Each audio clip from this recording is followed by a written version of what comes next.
Dictation will start in 5 seconds. Start.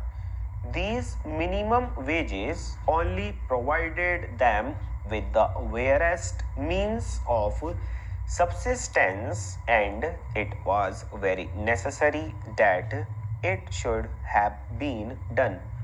This legislation was, of course, necessary because the workers in most of these industries, which are mentioned in parts 1 and 2 of the schedule in the Parent Act, were not organized enough. The Act of 1948 has not been implemented as expeditiously and as widely as we would like.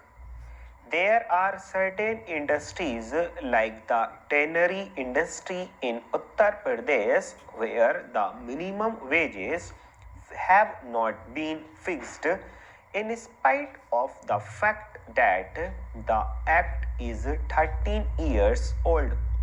There are other instances also from other states.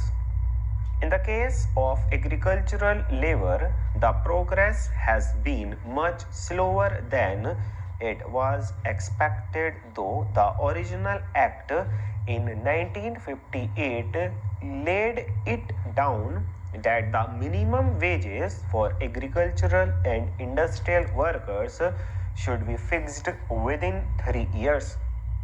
Sir, it is now 13 years since that act came into being, and we find that even after these 13 years, in the case of agricultural labor, we have not done what was originally intended to be done in 3 years.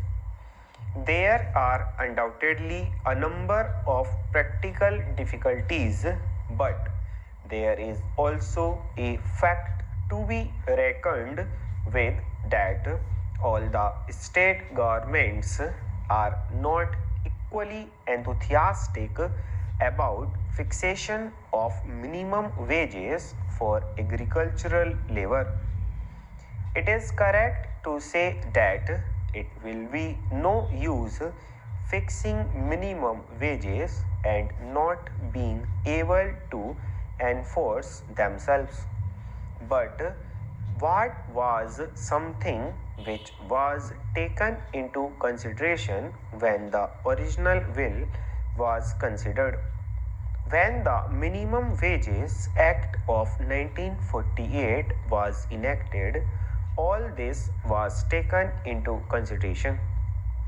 It is only reasonable to expect that minimum wages for agricultural labor will be fixed as quickly as possible, and that those states which have not done so will be pulled up by the center as best as the center can. The present bill mainly deals with that situation.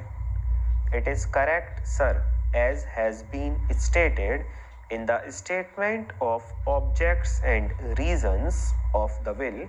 In the case of those industries in the schedule, those slated industries for which this act was meant, quite a substantial percentage of workers has been covered, but the same cannot be said of agricultural labor. It would have been much better if the government was in a position to say the same about agricultural labor. It is because of lack of enthusiasm on the part of state governments that our labor ministry has come to this house full stop.